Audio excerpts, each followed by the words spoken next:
Bonjour à tous et bienvenue sur Python Prépa. Cette vidéo est destinée aux débutants, mais pas que, puisque nous allons revenir sur une notion indispensable en Python, comment choisir entre la boucle for et la boucle while. Si vous ne savez pas instantanément comment départager les deux, l'heure est grave, surtout si vous êtes en spé. Mais ne vous inquiétez pas, car je vais vous donner une méthode imparable pour choisir entre les deux. Alors asseyez-vous, on commence avec un petit exemple.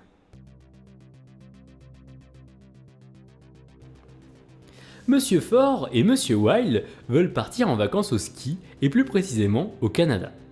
Ils partent tous les deux de France et prennent donc l'avion pour aller au Canada. Nos deux amis Monsieur For et Monsieur While décident de commander leur billet. Monsieur For est quelqu'un de plutôt organisé dans la vie. Il aime savoir à l'avance comment vont se dérouler ses journées. Il achète donc un billet aller-retour de 14 jours, ce qui fait qu'il sait exactement à l'avance quand est-ce qu'il va revenir en France. Monsieur While, lui, est un aventurier. Il n'est pas du genre à savoir ce qu'il va faire le lendemain. Il achète donc uniquement le billet pour l'aller et se dit qu'il restera au Canada jusqu'au retour du soleil. Donc, tant qu'il neige, Monsieur While reste au Canada. Et dès que le soleil revient, Monsieur While repart en France.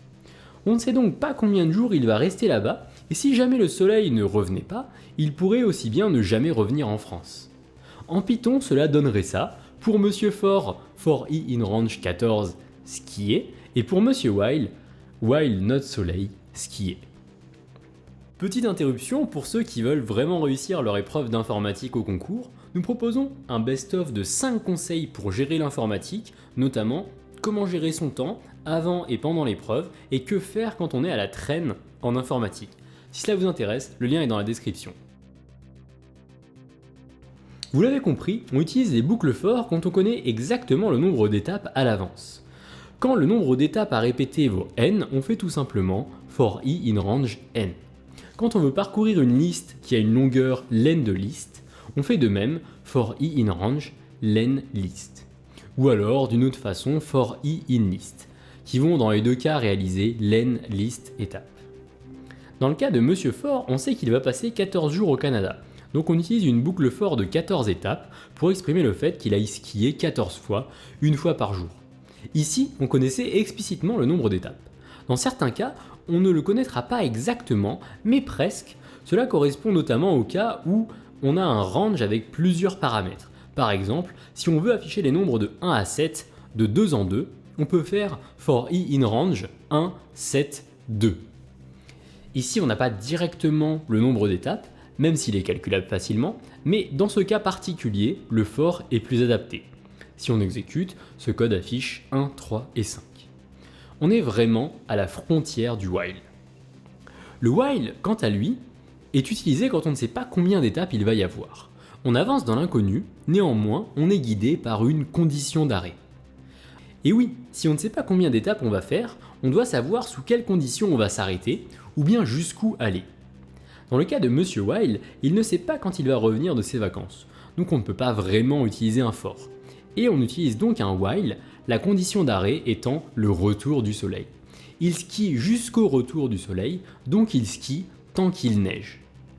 Dès que vous devez traiter un nombre d'informations sans savoir combien il va y en avoir à l'avance, il faut utiliser une boucle while. Par exemple, si vous voulez demander à un utilisateur de taper des nombres avec input et que vous l'autorisez à taper autant de nombres qu'il le souhaite, il faut utiliser un while. En effet, vous ne savez pas s'il va taper un mot, 2, 50 ou même ne jamais s'arrêter et laisser le programme tourner en boucle. Vous pouvez préciser à l'utilisateur d'arrêter la saisie en tapant une valeur spéciale, par exemple -1 ou stop, qui sera votre condition d'arrêt. En pratique, comment choisir entre les deux ? Je vais vous donner une méthode infaillible. À chaque fois que vous voulez faire une boucle, posez-vous cette question. Est-ce que je connais le nombre d'étapes à l'avance ? Si la réponse est oui, vous partez sur un for. Si la réponse est non, il vous faut trouver une condition d'arrêt et choisir la boucle while. Les mots qui doivent absolument vous mettre la puce à l'oreille pour la boucle while sont tant que et jusqu'à. Si vous dites jusqu'à, c'est un while, et si vous dites tant que, c'est aussi un while. Pour passer du jusqu'à au tant que, c'est très simple, il suffit de prendre la négation. Si vous attendez, comme Monsieur While, jusqu'à ce que le soleil revienne, alors vous attendez tant qu'il y a de la neige. Si vous connaissez l'instruction break, qui permet de sortir de la boucle actuelle, notez aussi ceci. Si vous vous retrouvez à utiliser un break pour sortir d'un for, c'est qu'il fallait utiliser un while. En effet, Si vous sortez d'un for plus tôt que prévu, c'est que vous ne connaissiez pas vraiment le nombre d'étapes à l'avance. Certains d'entre vous se seront peut-être posé cette question. Pourquoi existe-t-il deux types de boucles alors qu'un seul pourrait suffire? En effet, on peut transformer n'importe quelle boucle for en boucle while, et a priori, on peut aussi le faire dans l'autre sens, par exemple en mettant un nombre d'étapes extrêmement élevé et un break dans un if pour simuler la condition d'arrêt du while. Je vais répondre à cette question très simplement.